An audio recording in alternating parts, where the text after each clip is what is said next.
الصلاة والسلام على أشرف الأنبياء والمرسلين وعلى آله وصحبه أجمعين أما بعد فأعوذ بالله من الشيطان الرجيم بسم الله الرحمن الرحيم ألف لام را كتاب أحكمت آياته ثم فصلت من لدن حكيم خبير ألا تعبدوا إلا الله إنني لكم منه نذير وبشير رب اشرح لي صدری ویسر لی امری واحلل عقدۃ من لسانی یفقہوا قولی۔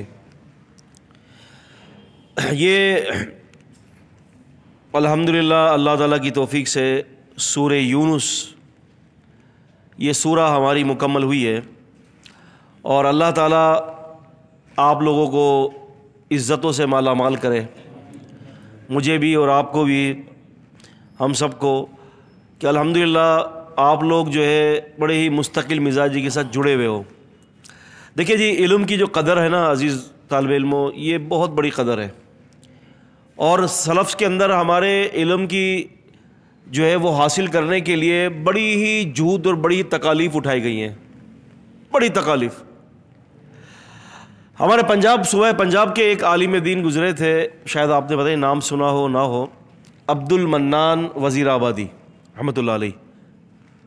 جامد بھائی ادھر آ جائیں، قریب آ جائیں۔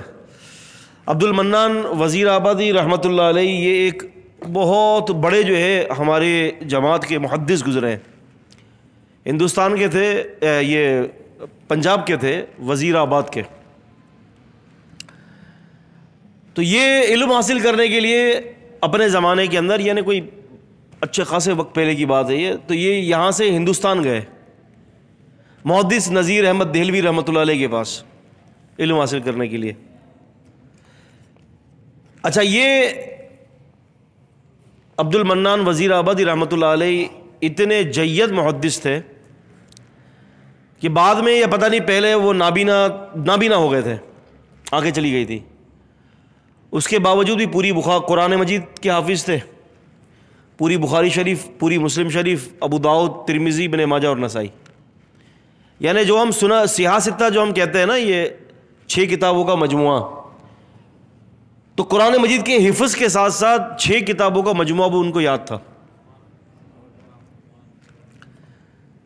اب انہوں نے قربانی کتنی دی، یہ دیکھیں، میں بات جیسے کہ آپ مستقل مزاجی کے ساتھ رہو، کچھ نہ کچھ زیادہ نہیں تو کچھ نہ کچھ ہر کسی کے ساتھ کوئی نہ کوئی قربانی لگی ہوئی ہے نا۔ تو جتنا انسان اللہ کے دین کے لیے قربانی دیتا ہے، وہ اتنا ہی اس کو پھر اجر ملتا ہے۔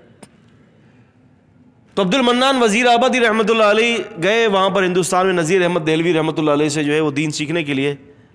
تو انہوں نے جب بات کی کہ میں علم سیکھنے کے لیے آیا ہوں قرآن و حدیث، تو نذیر احمد دہلوی رحمۃ اللہ علیہ نے کہا کہ بھائی پڑھنے کی تو ہمارے پاس جگہ ہے، آپ پڑھ لو آ کر، لیکن آپ کو 2 وقت کا کھانا یا 3 وقت کا کھانا جو ہوتا ہے وہ دینے کی ہماری استطاعت نہیں ہے۔ نذیر احمد دہلوی رحمۃ اللہ علیہ یہ ایسے جید قسم کے جو ہے وہ اکابرین میں سے گزرے ہیں کہ آپ یقین مانیں، جس محدث کی تقریباً آپ سند اٹھا لو موجودہ دور میں، جس کی سند نبی اسلام تک جاتی ہے، یعنی میری جو اپنی سند جو ہے اس کے 19 واسطے ہیں۔ میں نے اپنے ایک پروگرام کے اندر میں نے اپنی پوری سند سنائی تھی، الحمدللہ۔ میری سند ہوتے جو ہے شرف الدین احمد دہلوی رحمۃ اللہ علیہ سے ہوتے نبی پاک صلی اللہ علیہ وسلم پر پہنچتی ہے، اور نبی کریم صلی اللہ علیہ وسلم سے پہلے جو ہے وہ میری سند پہنچتی ہے سیدنا عمر رضی اللہ عنہ تک۔ عمر رضی اللہ تعالیٰ عنہ سے پہلے جو بخاری شریف کی جو سند ہے وہ اس سے پہنچتی ہے، امام محمد بن یوسف الفربری ہے، اس طرح سے امام بخاری ہیں، یہ پوری ایک میری بھی سند ہے، تو انہی لوگوں سے جاتی ہے۔ 19 واسطے میری سند کے، یعنی مجھ سے لے کر جو ہے نبی پاک صلی اللہ علیہ وسلم تک ٹوٹل مجھے ملا کر 20 واسطے، مجھے چھوڑ کر 19 واسطے۔ تو بھائیوں، ان کو کہا دہلوی رحمہ اللہ نے کہ بھائی روٹی کا بس نہیں ہو سکتا۔ انہوں نے کہا کہ بھائی آپ کھانے پینے کی فکر نہ کریں، آپ مجھے پڑھا دیں، کھانا پینا میں اپنے خود کر لوں گا۔ انہوں نے کہا ٹھیک ہے، بیٹھ جاؤ۔ طالب علموں کے پاس جاتے ہیں، جو طالب علم پڑھ رہے تھے، بولا بھائی بات یہ ہے کہ جو تم کھانا کھاؤ نا، اور جو تم کھانا کھانے کے بعد جو تمہارے پاس پھینکنے کے لیے بچ جائے، روٹی کے ٹکڑے ہو گئے، چندیاں ہو گئی، جلا کٹا ہو گیا، یا جو پیٹوں پہ جو سائڈوں میں لگا ہوا ہے، تم وہ میرے لیے چھوڑ دیا کرو، میں اس سے اپنا گزارا کر لوں گا۔ سمجھ نا؟ تو علم پھر ایسے نصیب ہوتا ہے. اور پھر کیا بلا کا اللہ تبارک و تعالیٰ نے حافظہ دیا تھا ان کو, کیا بلا کا حافظہ دیا تھا کہ ایک دفعہ یہ نابینا تھے. یہ میں نے بتایا نا, مجھے یہ نہیں پتا شروع سے تھے کہ بعد میں یہ میرے علم میں نہیں ہے, بزرگ اہل علم جانتے ہوں گے. تو جس وقت یہ نابینا تھے نا تو اس وقت یہ بخاری پڑھا دیتے, نظر تو آتا نہیں تھا, بخاری شریف حفظ تھی پوری, اور سارے جتنے بھی طلباء تھے وہ بخاری شریف کھول کے بیٹھتے تھے, اور یہ تو بس ایسے ہی بیٹھا ہے پڑھا رہے پوری بخاری شریف. اب طالب علموں نے کہا کہ ہم شیخ کی آزمائش لیتے ہیں. شیخ کی کیا کرتے ہیں؟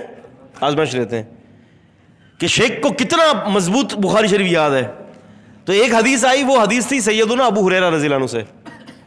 تو طالب علم میں سے 2 طالب علموں نے کہا کہ حضرت یہ ابو ہریرہ رضی اللہ سے مروی نہیں ہے, یہ امی عائشہ سے, یعنی ان عائشہ ہے, ان ابی ہریرہ نہیں ہے. شیخ نے کہا نہیں, یہ تو کیسے ہو سکتا ہے؟ کہا کہ دیکھیں آپ دوسرے طلباء سے پوچھا بھائی یہ صحیح کہہ رہا ہے؟ کہا کہ ہاں صحیح کہہ رہا ہے, کیونکہ سب کی ملی بھگت تھی, سارے طلباء جمع ہو گئے تھے. شیخ نے کہا نہیں ہو سکتا ایسا. کیا کہا؟ ایسا نہیں ہو سکتا, ابو ہریرہ سے ہے رضی اللہ عنہ یہ روایت, یہ امی عائشہ سے نہیں ہے.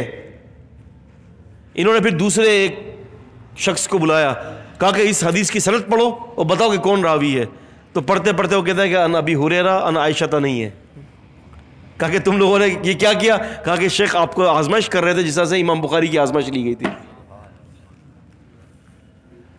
تو علم حاصل کرنا جو ہے میرے بھائیوں, بات یہ ہے کہ یہ تو بڑا عظیم کام ہے. یہ جو آپ لوگوں کا جو آنا ہے یا میرا آنا ہے, یہ کوئی رائے گا تھوڑی نہ کوئی جا رہا ہے.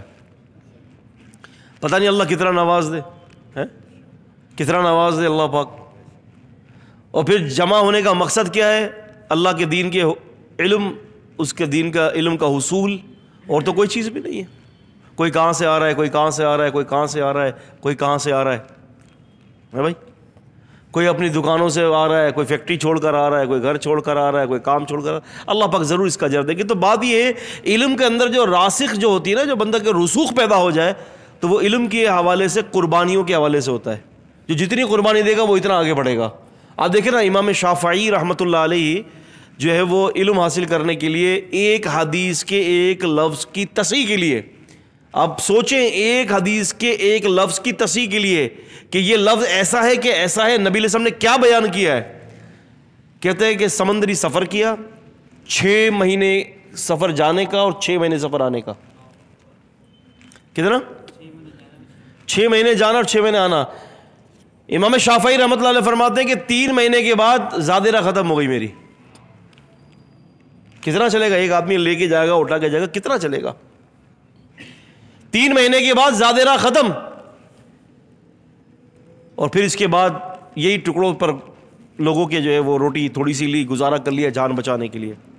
امام احمد بن حنبل رحمۃ اللہ علیہ کہ یہ استاد ہیں امام شافعی, اور امام شافعی رحمۃ اللہ علیہ جو ہے امام مالک رحمۃ اللہ علیہ کے شاگرد ہیں. امام مالک رحمۃ اللہ علیہ کے شاگرد یہ بھی ہیں, امام مالک رحمۃ اللہ علیہ کے شاگرد امام ابو حنیفہ بھی ہیں, امام مالک رحمۃ اللہ علیہ کے شاگرد امام احمد بن حنبل. اب امام احمد بن حنبل یہ امام مالک رحمۃ اللہ علیہ یہ بھی کتنے عظیم آدمی تھے کہ علم کے حصول کے لیے پیسہ جیب میں تھا نہیں, گھر کی چھت بیچ دی. آپ اندازہ کریں کہ اگر آپ کسی گھر کے اندر رہ رہے ہو, 120 گز کا مکان ہے, اور آپ کو لازمی سی بات ہے کہ بارش بھی آ رہی ہے, دھوپ بھی آ رہی ہے, ہر چیز آ رہی ہے, آپ نے علم کے حصول کے لیے گھر کی چھت بیچ دی, بغیر چھت کے گھر کے اندر گزارا ہو رہا ہے. تو عربی میں ایک مقولہ ہے کہ من جد وجد, جو جتنی کوشش کرتا ہے وہ اتنا ہی پاتا ہے, جو جتنی کوشش کرتا ہے. فرمایا الف لام را, یہ حروف مقطعات ہیں, ہم نے کئی دفعہ اس کو پڑھا ہے کہ اس کا مطلب اللہ تعالیٰ کے سوا کوئی نہیں جانتا. تو اس کا مطلب تو ہم اللہ تعالیٰ کے ذمے لگا دیتے ہیں, ہمیں پتہ ہی نہیں ہے, نہ ہمیں اللہ کے رسول نے اس بات کی خبر کی. کیوں کہ اللہ کے نبی سے کوئی پتہ نہیں تھا. اگر آپ کو پتہ ہوتا تو آپ ہمیں بتا دیتے. اور سورہ آل عمران کی آیت نمبر 7 میں فرمایا کہ وما یعلم التاویلہ الا اللہ, کہ ان آیات کا مطلب اللہ کے سوا کوئی نہیں جانتا. کیونکہ پورے قرآن مجید میں 2 قسم کی آیات ہیں, ایک آیت متشابہات ہے اور ایک آیت محکمات ہیں. محکمات ان آیات کو کہتے ہیں کہ جہاں سے کچھ نہ کچھ حکم نکلتا ہے. سمجھ رہے نا؟ کوئی حکم نکل گیا ولا تقربوا الزنا، زنا کے قریب بھی مت جاؤ، ہے جو زنا کرے گا اس کو یہ عذاب ہے. اور فرمایا کہ انما الخمر والمیسر والانصاب، یہ شراب، یہ پاسے، یہ جوا تمہارے اوپر حرام کر دیا گیا ہے. بلکہ اللہ کے رسول کی بڑی سخت وعید ہے. آپ علیہ الصلوۃ والسلام نے ان افعال کے اوپر اپنی حدیث کے اندر بڑی تفصیلی بحث کر کے امت کو بتایا ہے. جیسے کہ سود کے بارے میں نبی سے فرمایا کہ لکھنے والا، پڑھنے والا، گواہ، سارے نبی سے فرماتے ہیں یہ سب پر لعنت ہے. اسی طرح سے نبی سے فرماتے ہیں کہ جو شخص ہمیشہ شراب پیے گا، یعنی عادی ہو چکا ہے، ایک دن چھوڑ کے دوسرے دن پی رہا ہے، یا ہر ہفتے پی رہا ہے، یا ہر مہینے پی رہا ہے، پیتا جا رہا ہے، نبی پاک فرماتے ہیں کہ جنت کی شراب اللہ اس کے اوپر حرام کر دیتا ہے.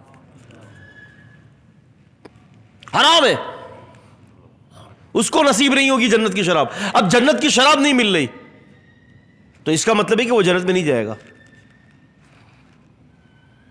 آپ سمجھ رہے نا؟ اور جس پر لعنت کر دی گئی تو اس کا مطلب ہے کہ اس کو اللہ تعالیٰ کی رحمت سے دور کر دیا گیا. اور یاد رکھیں کہ حرام کا لقمہ چاہے وہ شراب کی صورت میں ہو، چاہے وہ سود کی صورت میں ہو، چاہے وہ کوئی رشوت کی صورت میں ہو، حرام کا لقمہ پیٹ میں چلا جاتا ہے، 40 دن کی نمازیں قبول نہیں ہوتی. اور اگر بندہ اس حالت میں مر جائے تو پھر آپ اندازہ کر سکتے ہیں کہ اس کی موت کیا موت ہوگی. پھر اللہ کی نافرمانی کی موت. تو اسی لیے اپنی عاقبت کی فکر جو ہے اس حوالے سے ضرور کرنی چاہیے کہ انجام کار اچھا، اور انجام اچھا بنانے کے لیے جو ہے یہ لازمی ہے کہ نیک اعمال کو اختیار کیا جائے اور اللہ تعالیٰ کی منع کردہ وہ چیزوں سے بچا جائے. یہ لازمی ہے. جس کا منع کر دیا نا، آپ یقین مانیں کہ چھوٹے سے چھوٹا گناہ بھی ہے نا، میں اور آپ یہ سمجھ کر نہ کریں کہ یہ گناہ تو چھوٹا ہے. ترازو میں تولا جائے گا اعمال. فَمَن يَعْمَلْ مِثْقَالَ ذَرَّةٍ خَيْرًا يَرَهُ. امام بخاری رحمۃ اللہ علیہ نے کتاب التوحید میں جو سب سے آخری حدیث ہے بخاری شریف کی، وہ ترازو کے بارے میں قائم کیا ہے. پتہ ہے آپ کو کہ ترازو لگے گا قیامت کے دن. اب بعض لوگ یہ کہتے ہیں کہ یار ترازو، اعمال کا ترازو، اعمال تو کوئی سولڈ چیز تو ہے نہیں کہ اس کا تو کوئی وزن ہی نہیں ہے. اور تو بھائی اعمال کا بھی وزن ہے نا. تم ٹائر کی دکان پر جاتے ہو اور ٹائر والے کو کیا بولتے ہو کہ یار 5 پاؤنڈ ہوا ڈال دینا. یہ 5 کا فگر کیا ہے؟ وزن ہے تو فگر بتا رہے ہو نا، جبکہ ہوا نظر آتی ہے، ہوا نظر ہی نہیں آتی. تو بات یہ کہ چھوٹے چھوٹے اعمال کو اختیار کریں. اور یہ جو فکر ہوتی ہے نا خاتمے کی، آپ یقین مانیں کہ جو کوئی شخص کبیرہ گناہ کرتا ہے نا، جو کبیرہ گناہ ہے، کبیرہ گناہ کیا ہے؟ شرک باللہ، نماز کا ترک کر دینا، شراب پینا، سود کھانا، زنا کرنا، یہ سب اکبر الکبائر ہیں، بڑے گناہ ہیں کبیرہ.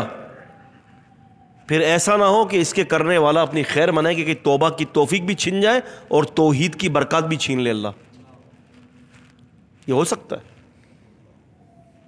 پھر نیکیوں کی توفیق چھین جائے. اور پھر جس کو اللہ توفیق دے دیتا ہے اپنی حجت کو پورا کرتا ہے اللہ پاک کہ سنبھل جا، بچ جا.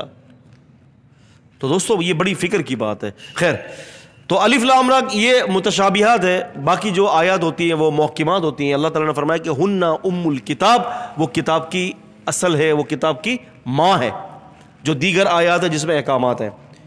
اور یہ الف لام را ہے، اس میں آپ کو غور کرنے کی ضرورت نہیں ہے. اس کا معاملہ اللہ کے سپرد کر دو، لیکن ایمان لے آؤ، ضرور اس کا کوئی نہ کوئی مطلب ضرور ہے جو ہم نہیں جانتے. کتاب احکمت آیاتہ، کتاب، یہ جو کتاب ہم نے اتاری ہے، احکمت، محکم ہے، مضبوط ہے، بغیر کسی شک اور بغیر کسی تردد کے یہ آیات ہیں. آیاتہ، اس کتاب کی آیات بڑے ہی محکم آیات ہیں. اس پہ شک کی کوئی گنجائش نہیں ہے کہ اگر آپ اس کے اندر شک کرو کہ یہ اللہ تعالیٰ نے نازل کی کہ نہیں کی تو یہ آپ اپنا نقصان کرو گے. کیونکہ پہلے ہی بتا دیا گیا ہے کہ ذالک الکتاب لا ریب فیہ ھدی للمتقین، یہ وہ کتاب ہے جس میں کوئی شک نہیں ہے اور تمام متقین کے لیے ہدایت ہے، تمام لوگوں کے لیے ہدایت اس کے اندر شامل کر دی گئی ہے. اب ہدایت کیوں نہیں ملتی؟ ایک مسلمان قرآن پڑھتا ہے اس کو ہدایت نہیں ملتی. ایک بندہ قرآن پڑھ کے بہک رہا ہے تو دراصل وہ قرآن پڑھ کے اس لیے بہکتا ہے کہ وہ قرآن کو عمل کرنے کے لیے یا رجوع کے لیے نہیں پڑھتا، بلکہ لوگوں کے درمیان فتنہ پیدا کرنے کے لیے کرتا ہے، تو پھر اس سے ہدایت کو چھین لیا جاتا ہے۔ اور فرمایا کہ ثم فصلت من لدن، اور فرمایا کہ یہ بڑی حکمت، کمال کے حکمت والے کی طرف سے ہے، حکیم خبیر، جو بہت ہی زیادہ حکیم ہے اور بہت زیادہ خبر رکھنے والا ہے، حکمت والا بھی ہے اور خبر رکھنے والا بھی ہے۔ اب یہ دیکھیں یہ آیات کے اندر دو اللہ تعالیٰ کی صفتیں بتا دی گئی ہیں، حکمت والا ہے اور خبر رکھنے والا ہے۔ حکمت والا کیا ہے کہ اس کی حکمت ہے کہ وہ آیات کو جیسے چاہے نازل کر دے، اس کی حکمت ہے جو حکم چاہے نازل کر دے۔ اور خبیر یہ کہ وہ اپنے بندوں کے احوال سے بڑا باخبر ہے، تبھی وہ اپنے بندوں کو جانتے ہوئے اس کے مطابق جو ہے وہ اپنے نزول احکامات کا نزول کرتا ہے۔ اللہ تعبدوا الا اللہ، پہلا حکم آج کی سورہ ہود مبارکہ کے سورت کا پہلا حکم، اللہ تعبدوا الا اللہ، کہ اللہ تعالیٰ کے سوا کسی کی عبادت نہیں ہوگی۔ اور سارے نبیوں کا تو مقصد یہی ہے نا، جب بھی کوئی نبی تشریف لاتے ہیں پہلا مقصد وہ یہی ہوتا ہے نبی کا کہ توحید جو ہے نا بتائی جائے، عقیدہ توحید، اللہ تعبدوا الا اللہ، اللہ تعبدوا الا اللہ، ایک اللہ کی عبادت۔ یعنی نبی یوں سمجھ لیں کہ انبیاء علیہ السلام جو تشریف لائے مخلوق کو، اللہ کے بندوں کو اللہ سے جوڑنے کے لیے آئے، اور فرمایا کہ اننی لکم منہ نذیر و بشیر، اور سن لو کہ میں تمہارے لیے اللہ کی طرف سے ڈرانے والا بھی بھیجا گیا ہوں اور خوشخبری سنانے والا بھی۔ یعنی یہ دو صفتیں نبی کریم صلی اللہ علیہ وسلم کی بتائی گئیں کہ میں نذیر ہوں، میں تمہیں ڈراتا ہوں۔ قرآن مجید کے اندر اگر آپ دیکھیں کہ جہاں بھی جنت کا تذکرہ آئے گا تو وہاں لازمی جنت کا تذکرہ آتا ہے، اور جہاں جنت کا تذکرہ آتا ہے وہاں لازمی جہنم کا تذکرہ آتا ہے۔ یہ آپ قرآن مجید کے اندر دیکھ لیں آپ، کیوں کہ نذیر اور بشیر دونوں ساتھ ساتھ ہیں، امید اور خوف دونوں ساتھ ساتھ ہیں۔ وَأَنِ اسْتَغْفِرُوا رَبَّكُمْ، اور تم استغفار کرو اپنے رب سے، ثُمَّ تُوبُوا إِلَيْهِ، اور پھر تم اللہ تعالیٰ کی طرف توبہ کرو، يُمَتِّعْكُمْ مَتَاعًا حَسَنًا، وہ تمہیں بہت اچھا فائدہ دے دے گا۔ یہاں پر استغفار کا حکم دیا گیا ہے کہ بھئی تم کیا کرو کہ اللہ تعالیٰ کی طرف رجوع کرو۔ اگر آپ سے گناہ سرزد ہو جاتا ہے، آپ گناہ کر بیٹھتے ہو، تو اب آپ مایوس نہ ہو اللہ تعالیٰ کی ذات کے ساتھ۔ شیطان کیا کرتا ہے کہ بسا اوقات اس کی تدبیر یہ بھی ہوتی ہے کہ بندے کو گناہ کرواتا رہتا ہے اور آخری میں اللہ تعالیٰ کی ذات سے مایوس کروا دیتا ہے کہ اب تو توبہ کر کے کیا کرے گا، تو بار بار توبہ کرتا ہے، تو نے مذاق سمجھ رکھا ہے، چل ہٹ، کوئی توبہ کا دروازہ نہیں ہے، چل چھوڑ، مذاق مت بنا۔ بندہ مایوس ہو جاتا ہے۔ نہیں، گناہ 1000 دفعہ بھی ہو تو توبہ پھر 1001 دفعہ ہو، توبہ زیادہ ہو، کیونکہ یاد رکھیں کہ گناہوں کو مٹانے والی چیز گناہ نہیں ہے، گناہوں کو مٹانے والی چیز نیکی ہے۔ نیکی کے ذریعے آپ گناہوں کو مٹائیں۔ سورہ نوح کے اندر آپ کو یاد ہوگا، نوح علیہ السلام نے اپنی قوم کو کہا تھا کہ قل استغفروا ربکم انہ کان غفارا، کہ تم اپنے رب سے استغفار چاہو، انہ کان غفارا، وہ بہت بخشنے والا ہے۔ یہ ہے نا یمددکم ببنین، وہ تمہارے مالوں کے، تمہاری اولادوں میں برکت دے گا، تمہارے مالوں میں برکت دے گا، اور تمہارے لیے آسمان سے بارش برسائے گا، تمہیں برکت دے گا تمہیں وہ۔ ایک دفعہ ابن المبارک رحمۃ اللہ علیہ غالباً یا سفیان ثوری بیٹھے ہوئے تھے، ایک آدمی نے آ کر کچھ کہا کہ جی میرے اولاد نہیں، کہا کہ استغفار کرو۔ ایک آدمی نے کہا کہ جی رزق میں بڑی تنگی ہے، کہا کہ استغفار کرو۔ ایک آدمی نے کہا بہت بڑی پریشانی اور مصائب میں ہو، کہا کہ استغفار کرو۔ 4 آدمی ہیں، چاروں کو استغفار کا جو ہے نا نسخہ بتا دیا۔ کسی نے پوچھا حضرت 4 مختلف مسائل تھے، نسخہ ایک ہی، کہا کہ یہ نسخہ یہ جو اللہ نے ہمیں بتایا قرآن مجید میں، ہر مسئلے کا استغفار ہے۔ ابن مبارک رحمۃ اللہ علیہ سے کسی نے پوچھا کہ میں استغفار زیادہ کروں کہ تسبیحات اللہ کی تعریف زیادہ کروں، کہا کہ استغفار کر۔ کہا کہ کیوں؟ کہا کہ اس لیے کہ اگر کپڑا میلا ہوگا نا تو خوشبو اتنا فائدہ نہیں دے گی، کپڑے کو دھو لو پھر اس کے بعد خوشبو لگاؤ۔ سمجھ رہے نا؟ تو استغفار بہت ضروری ہے۔ اور پھر آپ اللہ تعالیٰ کی جو ہے وہ شان کریمی دیکھیں، اس کی اپنے بندوں پر شفقت دیکھیں کہ بندہ زندگی بھر گناہوں کے اندر لتڑا ہوا ہے، کبیرہ سے کبیرہ گناہ، یعنی حد کر دی گناہوں کی، جس کو کہتے ہیں نا حد، لمٹ کراس کر دیا، اس کے باوجود بھی اگر وہ وضو بناتا ہے، وضو بھی نہ بھی بنائے، چلتے پھرتے ہی ایک دفعہ اللہ تعالیٰ سے توجہ کر کے دے کہ یا اللہ مجھے معاف کر دے، بس ایک دفعہ کہہ دے یا اللہ مجھے معاف کر دے، آئندہ نہیں کروں گا میں، تو میرا رب ہے، تیرا بندہ، اللہ کے نبی صلی اللہ علیہ وسلم کی حدیث کے مطابق اللہ تعالیٰ اس سے سارے گناہوں کو معاف کر دیتا ہے۔ اللہ کے نبی صلی اللہ علیہ وسلم نے ایک بڑی پیاری مثال دی، کئی کتابوں کے اندر، مصحف احمد کے اندر بھی موجود ہے۔ آپ صلی اللہ علیہ وسلم نے فرمایا کہ ایک آدمی اپنی سواری جو ہے نا، اپنے اونٹ کو لے کر جو ایک جگہ جاتا ہے، اور اس کی زندگی کا جو سامان ہے نا کھانے پینے کا، وہ اس کے اونٹ پر لدا ہوا ہے۔ اللہ کے نبی سے فرماتے ہیں کہ اونٹ کو کہیں جو ہے وہ باندھتا ہے اور درخت کے سارے ٹیک لگا کر سو جاتا ہے، آنکھ کھلتی ہے تو اونٹ نہیں ہے، اور یہ ریگستان میں، آپ کو پتہ ہے ریگستان میں نہ انسان کی ذات، نہ کوئی چیز، کھانے پینے کی مٹی ریگستانی علاقہ ہے۔ اب وہ پریشان ہو جاتا ہے کہ اللہ، تھک جاتا ہے، ڈھونڈ کے تھک جاتا ہے، زندگی سے مایوس، کہ اب تو موت آنی ہے، تھک کے پھر ایک جگہ پر ٹیک لگاتے اور آنکھ لگ جاتی ہے۔ نبی صاحب فرماتے ہیں کہ جب آنکھ لگتی ہے اور جب بیدار ہوتا ہے تو دیکھتا ہے کہ وہی اونٹ سامان کے ساتھ اس کے سامنے کھڑا ہوا ہے۔ نبی صاحب فرماتے ہیں وہ اتنا خوش ہوتا ہے کہ وہ کہتا ہے اللہ سے، اے اللہ تو میرا بندہ میں تیرا رب، کہنا یہ تھا کہ اللہ میں تیرا بندہ تو میرا رب، لیکن خوشی کے معاملے میں زبان ٹیڑھی ہو گئی۔ نبی صاحب فرماتے ہیں کہ یہ کتنا خوش ہو رہا ہے، اس کی خوشی کا عالم کیا ہے؟ اس سے زیادہ اللہ اپنے بندے پر خوش ہوتا ہے کہ جب وہ گناہ کر کے اس کی طرف پلٹتا ہے۔ کیا شان ہے۔ میں اب اکثر یہ بات کہتا ہوں، میں نے کہا کہ یار جو لوگ اللہ تعالیٰ کے لیے بدگمان ہیں نا، اگر اللہ تبارک و تعالیٰ کو اگر جہنم میں ڈالنا ہوتا نا یار، تو اللہ پاک وہیں عالم ارواح میں ہی ہماری جسموں کو پیدا کرتا اور روح ڈالتا اور سب کو اٹھا کر پھینک دیتا جہنم میں۔ بھائی کوئی روکتا؟ کوئی نہیں روکتا۔ اتنے زیادہ تکلف کرنے کی ضرورت ہی نہ ہوتی، دنیا بنایا ہمارے لیے، ساری چیزیں ہمارے لیے مسخر کی، سخر لکم ما فی الارض، جو کچھ زمین میں آسمان سب تمہارے لیے مسخر کر دیا، نبیوں کی قطاریں بھیج دیں، وقفینا من بعدہ بالرسل، ہم نے موسیٰ کے بعد لگاتار رسول بھیجے۔ بھیجنا نہیں تھا، اٹھا کے سب کو پھینک دیتا جہنم میں، کوئی تھا اس وقت پوچھنے والا؟ کچھ بھی نہیں، لیکن اس نے یہاں دنیا میں بھیجا، مہلت دی، رزق دیا، جسم دیا، صحت دی، عقل دیا، شعور دیا، ہر چیز دیا، مہلتیں دے رہا ہے اللہ تعالیٰ۔ آپ یقین مانیں، آپ اللہ سے مہلت مانگیں، یا اللہ مہلت دے دے، یا اللہ نیکی کی مہلت عطا فرما، اے اللہ گناہ سے توبہ کی مہلت عطا فرما، وہ ضرور مہلت دے گا۔ دیکھیں نا، میں ایک بات بتاتا ہوں میں آپ کو، ہم اگر داڑھی رکھ لی اور نماز پڑھ لی، توحید کی طرف آ گئے، دین سمجھ رہے ہیں، مجھے ایمانداری سے بتائیے اس میں میرا اور آپ کا کیا کمال ہے؟ ایمانداری سے بتائیں کمال کیا ہے میرا اور آپ کا؟ چل ہم نے کیا کیا؟ کوئی کمال ہے؟ ایک رائے کے دانے کے برابر بھی ہمارا کوئی کمال ہے ہی نہیں اس عمل کے اندر۔ یار ہم تو اتنے محتاج ہیں کہ روٹی جو ہے وہ دانت کے چبا کر حلق کے نیچے اتارنے کی بھی اللہ کے محتاج ہیں۔ اللہ تعالیٰ غری کی رحمت کرے۔ میرے والد صاحب رحمۃ اللہ علیہ کو بڑے ہی مواہد تھے۔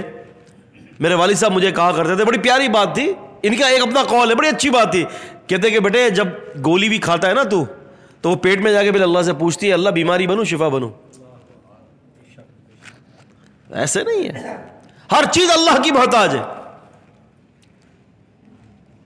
ہر چیز اللہ تعالیٰ کی محتاج ہے۔ لیکن ہماری کم بختی یہ ہے، میں بدبختی نہیں بولوں گا، کم بختی، بڑا فرق ہے کم بخت اور بدبخت میں۔ ہماری کم بختی یہ ہے کہ ہم نے اپنے اللہ کو نہیں پہچانا، اس کی رحمتوں کو نہیں پہچانا، اس کے معاملات کو نہیں پہچانا۔ اللہ اکبر۔ تو فرمایا کہ تم توبہ کرو اللہ تعالیٰ کی طرف، یمتعکم متاعا حسنا، وہ تمہیں بڑا اچھا فائدہ دے گا، بہترین تمہیں فائدہ دے گا۔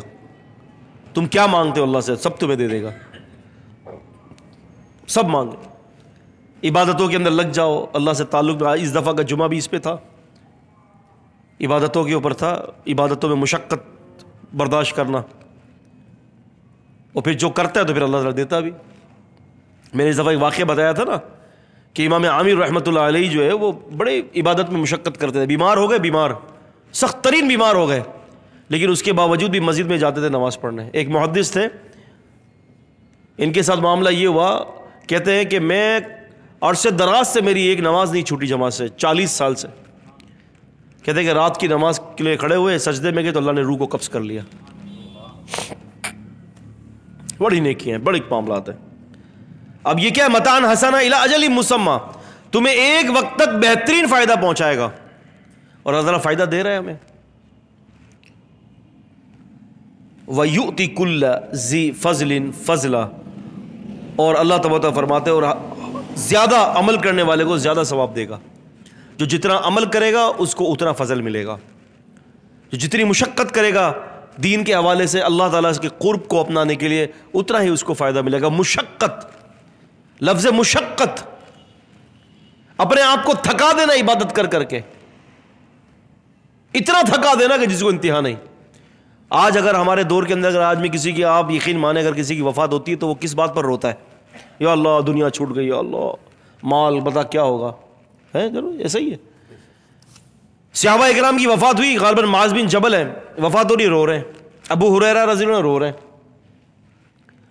بھائی لوگوں نے پوچھا آپ کو کس بات پہ رو رہے ہیں؟ بھائی دنیا چھوٹنے پر. کہا کہ دنیا چھوٹنے پر نہیں، رات کے قیام کی عبادت آج چھوٹ جائے گی. مر گیا تو مرتے دم تک، اب مرنے کے بعد اب رات کے قیام نہیں کر سکتا. اور سردیوں کی راتوں میں، ٹھٹھرتی راتوں میں جو ٹھنڈے پانوں سے جو وضو کرتا تھا اور جو بیوی کے اوپر چھینٹے مارتا تھا اور بستر چھوڑ کر الگ ہو کر اللہ سے جو ہے وہ کچھ جو ہے وہ اپنی سناتا تھا، میں اللہ تعالیٰ کو کچھ سرگوشیاں کرتا تھا، باتیں کرتا تھا میں اللہ سے. اللہ کی قسم اب قبر میں جانے کے بعد یہ چیز نصیب ہی نہیں ہوگی.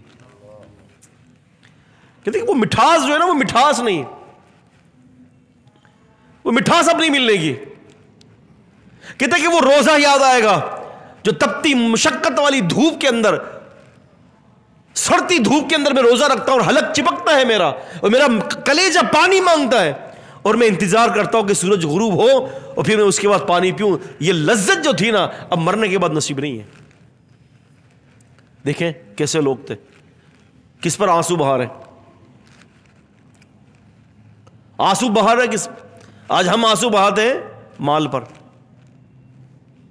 کسی کو پتہ چل جائے کہ کہیں مال تقسیم ہو رہا ہے، جان لگا دے گا اپنی مال تقسیم ہونے میں، زندگی لگا دی. ایک آدمی صبح 8 بجے جا کر جاب پر جاتا ہے اور رات کو 12 بجے گھر پر لوٹتا ہے. اللہ کی قسم، نہ وہ اللہ کا نہ اس کے بندوں کا. کیسی زندگی ہے؟ جبکہ صحابہ اکرام کا عمل کیا تھا؟ بڑے مختصر طور پر، وقت پر. اب یقین مانیں، میں آپ کو ایک بڑی کلیئر بات بتاؤں، چاہے میں ہوں کہ آپ ہو کہ دنیا کا کوئی بھی شخص ہو، ہمیں کیا چاہیے زندگی گزارنے کے لیے؟ کیا ہمارے تقاضے ہیں؟ ایک جوڑا اگر پہنا ہے نا دوستوں، تو یہ انشاءاللہ 6 مہینے چلے گا. روٹی چاہیے نا، ایک آدمی کا کیا تقاضا ہے روٹی کا؟ اگر آپ 3 ٹائم بھی کھائیں تو صبح 2 روٹی، دوپہر 2 روٹی اور رات 2 روٹی، 6 روٹی کا تقاضا. 6 روٹی پورے دن کی، 6 روٹی اور 1 سالن. کھا سکتا ہے وہ؟ کھا سکتا ہے، گزارا کر سکتا ہے. اب آپ اس کا تخمینہ لگائیں، کیلکولیشن کریں. مشکل سے گھر کے اندر 5 آدمی اس رزق کو 5 سے 10 ہزار میں، 11 ہزار میں کھا سکتے ہیں. اب 10,000 روپے کمانا، اب مجھے یہ بتائیے کہ کیا بڑی بات ہے. لیکن یہاں کیا ہے؟ صبح جائے گا، رات کو لوٹے گا، 12 بجے کام، مشقت مشقت مشقت. دنیا اچھی ہو جائے، دنیا اچھی ہو جائے، دنیا اچھی ہو جائے. رسول اللہ صلی اللہ علیہ وسلم کی حدیث کے مطابق آپ نے فرمایا ہے کہ جو دنیا کے حوالے، آخرت کو چھوڑ دیتا ہے دنیا کے حوالے سے، اللہ تبارک و تعالیٰ جو ہے اس کو دنیا بھی نہیں دیتا. حدیث کا مفہوم بتا رہا ہوں میں، الفاظ نہیں. دنیا بھی اس سے دور بھاگ جاتی ہے. اور جو آخرت کو اپنی فکر بنا لیتا ہے، نبی صلی اللہ علیہ وسلم کی حدیث کے مطابق اللہ تعالیٰ دنیا کی فکروں سے اس کو آزاد کر دیتا ہے. اس کی فکر آخرت کی ہو، چلتے پھرتے بیٹھتے فکر آخرت کا کیا ہوگا، آخرت کا کیا ہوگا. اب تجھے آخرت کی، تو نے اپنی آخرت کی فکر کو اپنی فکر بنا لی ہے، اب اللہ تجھے تیری دنیا کی فکروں سے آزاد کر دے گا. اب دنیا تیرے قدموں میں پھینکے گا.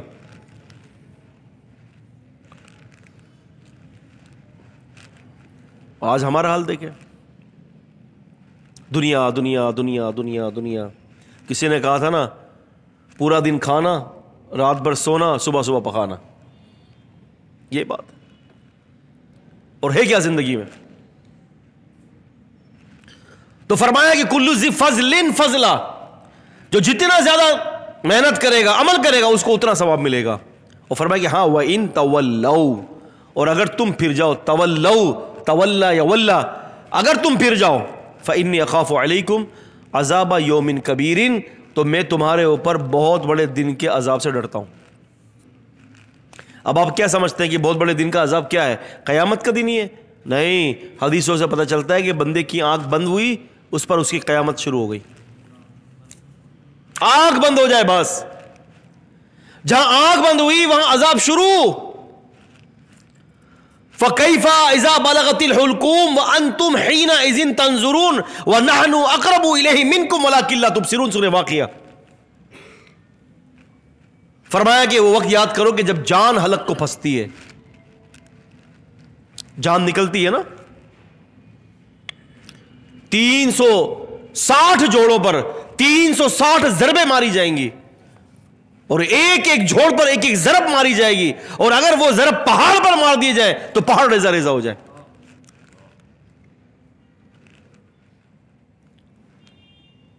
فرمایا تم دیکھ رہے ہوتے ہو اس کو، اور فرمایا یضربون وجوہہم وادبارہم، اور فرشتے ان کے چہروں اور کمروں پر ضربے مارتے ہیں. کمر کے بل لیٹا ہے فرش پر، لیکن کمر پر ضربے لگ رہی ہے، تمہیں نہیں پتا، وہ چیخے مار رہا ہے. جنازہ لے کے جاتے ہیں، رسول اللہ صلی اللہ علیہ وسلم فرماتے ہیں کہ جب جنازہ لے کے تم جاتے ہو تو جنازہ کہتا ہے وَإِن كَانَتْ غَيْرَ صَالِحَةٍ، اگر وہ نیک جنازہ نہیں ہوتا، قالت یا وَيْلَهَا أَيْنَ تَذْهَبُونَ بِهَا، وہ کہتا ہے کاش، اے افسوس، مجھے کہاں لے کے جا رہے ہو تم. آپ کسی جنازے کو دیکھیں، جنازہ جو کندھے پہ اٹھا کر جب قبرستان کی طرف لایا جا رہا ہے، اللہ کی عزت کی قسم، اس کے جلال کی قسم کھا کے کہہ رہا ہوں میں کہ وہ دو باتوں میں ایک بات ضرور چیخے مار رہا ہوتا ہے. یا تو وہ کہہ رہا ہوتا ہے کہ مجھے کہاں لے کے جا رہے ہو، یا تو وہ کہہ رہا ہوتا ہے قدمونی قدمونی، مجھے لے جاؤ، جلدی سے مجھے میری منزل پر پہنچا دو. اللہم اجعلنا منہم. نبی صلی اللہ علیہ وسلم فرماتے ہیں کہ سوائے جن اور انس کے اللہ تعالیٰ کی ہر مخلوق، یعنی یہ جانور جتنے بھی ہیں، نبی صلی اللہ علیہ وسلم فرماتے ہیں یہ سب سنتے ہیں. اگر یہ آواز انسانوں کو سنا دی جائے تو نبی صلی اللہ علیہ وسلم فرماتے ہیں کہ انسان اس کی آواز کی دردناک اور دہشتناک آواز سے بے ہوش ہو جائے، اپنے ہوش کھوئے بیٹھے.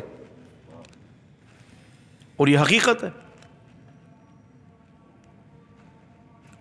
یہ عذاب کبیر ہے، یہ مار مار کے لے جائے گا. اب اندازہ کریں نا، آپ سوچے تو صحیح، ایک دفعہ گھر پہ بیٹھ کر رات کو گھر پہ سونے سے پہلے یہ سوچے کہ اگر آج کی رات، تھوڑی دیر کے لیے سوچے، اگر آج کی رات میری یا آپ کی یا کسی کی آج کی رات آخری ہوئی اور فرشتے آ گئے، تو اللہ کی قسم پچھلے ہمارے کرتوت ہمارے سامنے آپ دیکھ لیں کیا ہمارے کرتوت ہے. اور کسی گناہ کے اوپر اللہ نے پکڑ لیا اور فرشتوں نے کھال ادھار دی، وہ 365 جوڑوں پر 365 گرز لگیں گے، اور ایک ایک گرز پہاڑ پر مار دیجئے، پہاڑ ایسا ہو جائے، وہ ہڈوں اور جوڑوں کا کیا حال کر دے گی. کبھی سوچا ہے؟ اور یہ دنیا کی لذت تو تھوڑی دیر کے لیے. ایک آدمی زنا کرتا ہے تو تھوڑی دیر کی لذت ہے بھائی. کتنی دیر کی لذت ہے؟ 2-3 منٹ کی لذت ہے. شراب پیتا ہے، کتنی دیر میں پیے گا؟ کتنی دیر شراب کے نشے میں رہے گا؟ نہ ماں کا ہوش، نہ بیوی کا ہوش، نہ بچوں کا ہوش، نہ اللہ اور اس کے نبی کا ہوش. اس کو پتہ نہیں. حدیث کے اندر آتا ہے، نبی سے فرماتے ہیں کہ جب کوئی زانی زنا کرتا ہے، جب کوئی شرابی شراب پیتا ہے، اس کا ایمان اس کے جسم سے باہر نکل جاتا ہے اور اس کے سر پر کھڑا ہو جاتا ہے. آپ اندازہ کریں.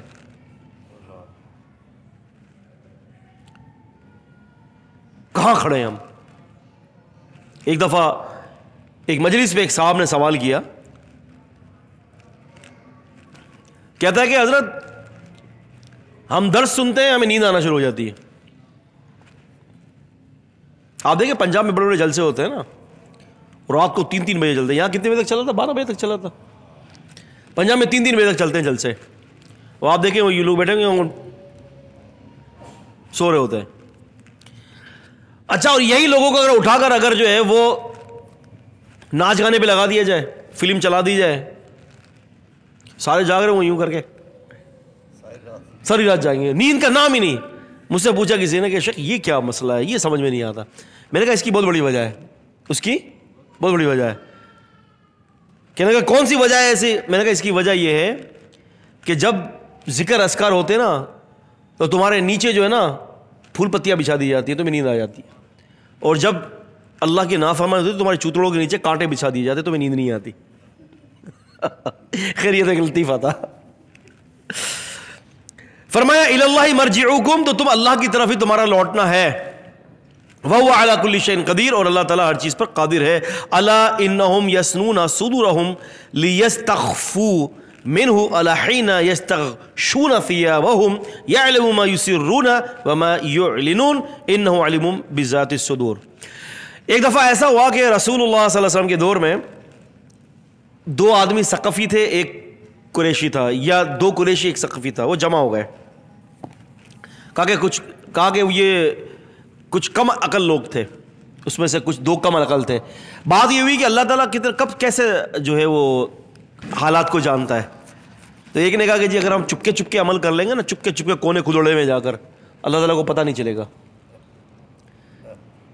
ایک نے کہا کہ جی اللہ تعالیٰ کو تو پتہ ہی نہیں ہوتا ہم کیا کرتے ہیں. ایک نے کہا کہ نہیں باقی عمل پتہ ہے, اگر آپ کونے میں کہیں چلے جاؤ گے اور وہاں کوئی عمل کرو گے تو پتہ نہیں ہوگا. اور تیسرے نے کہا, وہ عقل مند تھا, اس نے کہا بھائی بات یہ ہے کہ تم جو کچھ بھی کرو, چاہے ظاہر کرو چھپا ہوا کرو, اللہ تعالیٰ سب کچھ جانتا ہے. تو اس آیت پر اس بات پر اللہ تعالیٰ نے سورہ حامیم سجدہ کی آیت کا نزول فرمایا, وما کنتم تستریون ان یشہد علیکم, کہ تم جو کوئی بھی عمل کرو گے اور اس کو چھپاؤ گے, تستتیرون ان یشہد علیکم سمعکم ولا ابصارکم ولا جلودکم. فرمایا کہ تمہاری آنکھیں, تمہارے کان اور تمہارے جو یہ کھالے ہیں, فرمایا کہ اللہ تبارک و تعالیٰ ان کے سارے اعمال کو جانتا ہے. چھپ جاؤ. کتنا چھپ کے کرو گے؟ کسی نے کہا تھا کہ گناہ وہاں کرو گے جہاں اللہ نہ دیکھے, وہاں کر لو گناہ, جاؤ. تو بات یہ ہے کہ یہی اللہ تعالیٰ اس بات میں بھی یہی فرما رہا ہے, اس آیت میں بھی, کہ سن لو, الا سن لو, انہم یسنون صدورہم, بلا شبہ وہ اپنے سینوں کو موڑتے ہیں, لیستخفوا منہ, تاکہ اس کی باتوں کو چھپائے رکھیں, اخفا کرتے ہیں اس کی باتوں کو.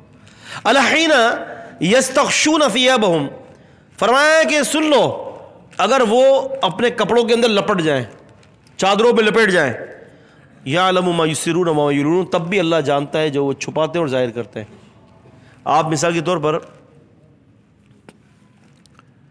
ایک چادر لے لیں موٹی اور پوری لپٹ جائیں. اب چادر کے اندر آپ لپٹے ہوئے ہیں, اور اس لپٹنے کے اندر آپ کے اعضاء تو بہت دور کی بات ہے, آپ کے من کے اندر کیا خیال آتا ہے, تو چادر کے باہر کوئی آدمی دیکھ سکتا ہے, کوئی محسوس کر سکتا ہے, یا چادر کے اندر آپ کوئی بھی کام کر رہے ہیں جو پتہ نہ چلے باہر, تو کوئی بھی نہیں دیکھ سکتا. لیکن اللہ تبارک و تعالیٰ فرما رہے ہیں کہ میں سب کچھ جانتا ہوں. تم چادر میں بھی چھپ جاؤ, تم زمین کے اندر چلے جاؤ. وہ نہیں ہے سورہ رحمان کی آیت, یا معشر الجن والانس ان استطعتم ان تنفذوا من اقطار السماوات والارض فانفذوا لا تنفذون الا بسلطان فبأي آلاء ربكما تكذبان. اے جنوں اور انسانوں, تم جاؤ زمین اور آسمان کے جو ہے وہ حدوں سے باہر نکل جاؤ, اور تم نہیں جا سکتے بغیر طاقت کے, تم نہیں جا سکتے. یہ کیا ہے؟ یہ ہے کہ جاؤ, تم نکل جاؤ باہر. تم زمین اور آسمان کی حدوں سے باہر نکل بھی جاؤ گے تب بھی تم ہماری نگاہوں کے سامنے ہوگے. جاؤ, چلے جاؤ. انہ علیم بذات الصدور, بے شک اللہ تعالیٰ سینوں کے بھیدوں کو جانتا ہے. وَلَقَدْ خَلَقْنَا الْإِنسَانَ وَنَعْلَمُ مَا تُوَسْوِسُ بِهِ نَفْسُهُ وَنَحْنُ أَقْرَبُ إِلَيْهِ مِنْ حَبْلِ الْوَرِيدِ. فرمایا کہ ہم نے انسان کو پیدا کیا, ہم جانتے ہیں اس کے سینے میں کیا وسوسات آتے ہیں, کیونکہ ہم علم اور قدرت کے اعتبار سے انسان کی رگ جان سے زیادہ اس کے قریب ہیں. وَمَا مِن دَابَّةٍ فِي الْأَرْضِ إِلَّا عَلَى اللَّهِ رِزْقُهَا, زمین پر کوئی چلنے والا ایسا نہیں ہے مگر اس کے رزق کی ذمہ داری اللہ نے لی ہے. آپ کو رزق پہنچائے گا. ہاں, اس سے مراد یہ نہیں کہ تم محنت نہ کرو, کہ تم ہاتھ پر ہاتھ رکھ کر جو ہے وہ گھر کے اندر بیٹھ جاؤ, بس بھائی رزق کی ذمہ داری اللہ نے لی ہے, اب محنت کو جا کے جو ہے محنت کرنی نہیں ہے. اس سے مراد یہ نہیں ہے. تم محنت کرو, رزق پہنچانا پھر اللہ کا کام ہے. ایک جگہ فرمایا واللہ خلق کل دابہ من ماء, اللہ تعالیٰ نے پیدا کیا ہر جانور کو پانی سے, اور ہر چلنے والی چیز کو. دابہ عربی میں کہتے ہیں چلنے والی چیز کو, جو زمین پر چل رہی ہے, چاہے وہ پیٹ کے بل, فرمایا کہ فَمِنْهُم مَن يَمْشِي عَلَى بَطْنِهِ, جو اس میں پیٹ کے بل رگڑتے ہوئے جو چیز چلتی ہے, سانپ پیٹ کے بل چلتی ہے, ٹھیک ہے نا, چلتا ہے. وَمِنْهُم مَن يَمْشِي عَلَى رِجْلَيْن, دو ٹانگوں پر. بہت سارے جانور 2 ٹانگوں پہ چلتے ہیں.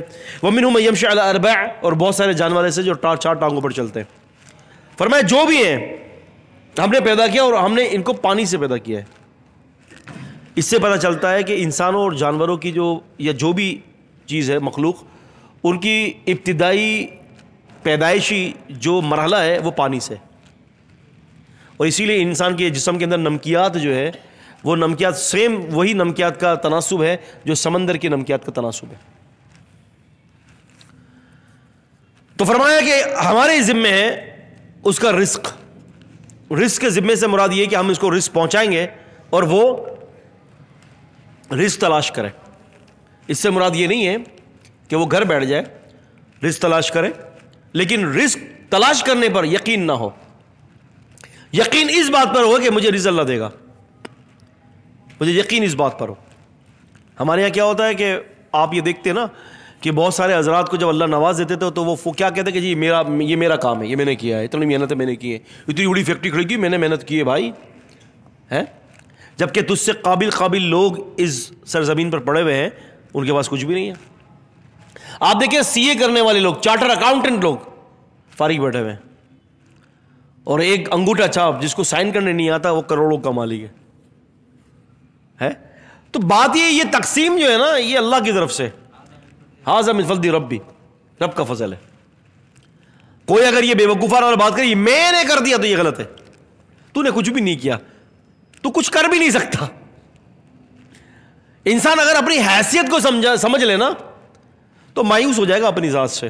اب یقین مانے میں بڑا اپنی ذات پر میں بڑا غور کرتا ہوں.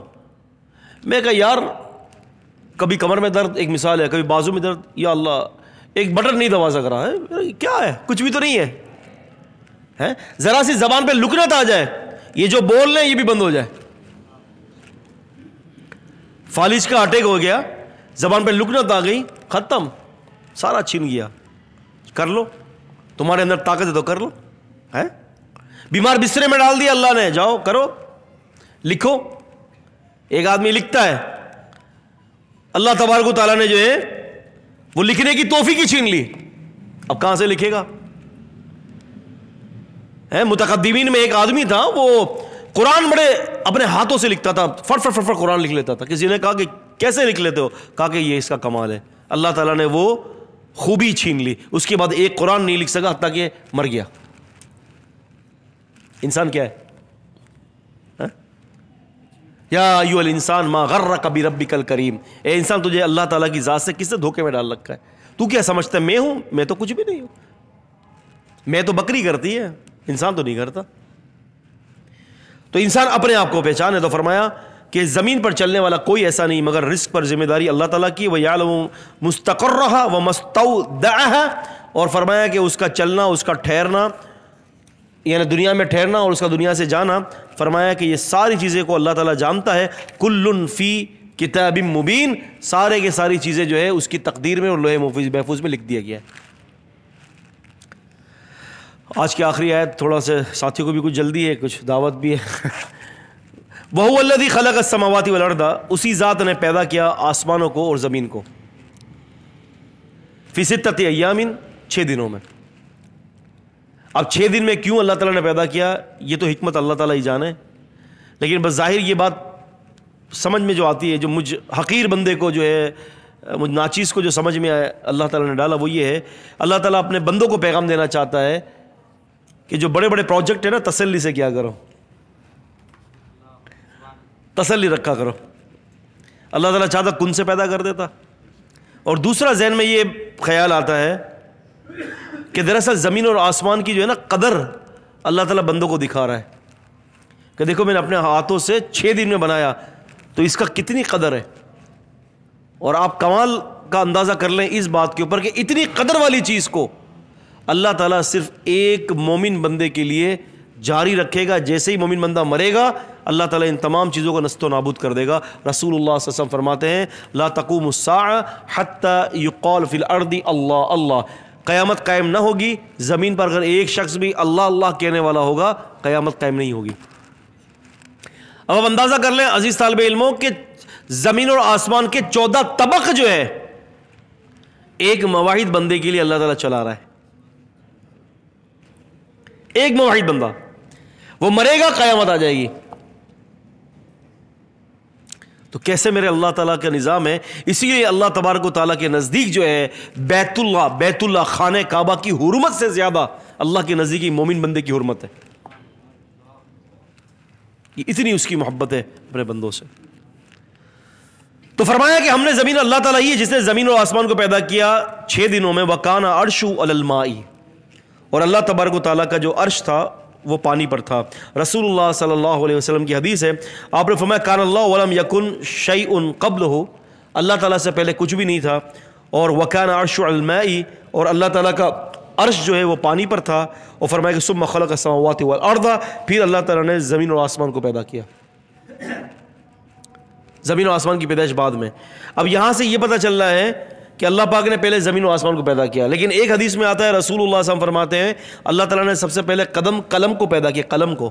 اور فرمایا اکتب، لکھ. تو قلم نے کہا ما اکتب، اے اللہ میں کیا لکھوں؟ کہا کہ قیامت تک کے آنے والے ساری مخلوقات کی تقدیریں لکھتے. حدیث میں آتا ہے کہ اللہ تعالیٰ نے مخلوق کو 50,000 سال پیدا کرنے سے 50,000 سال پہلے یہ قلم پیدا کیا. 50,000 سال. اور پتہ نہیں وہ 50,000 سال کتنا، 50,000 کتنی میعاد ہوگی اس کی، یہ بھی اللہ جانا ہے.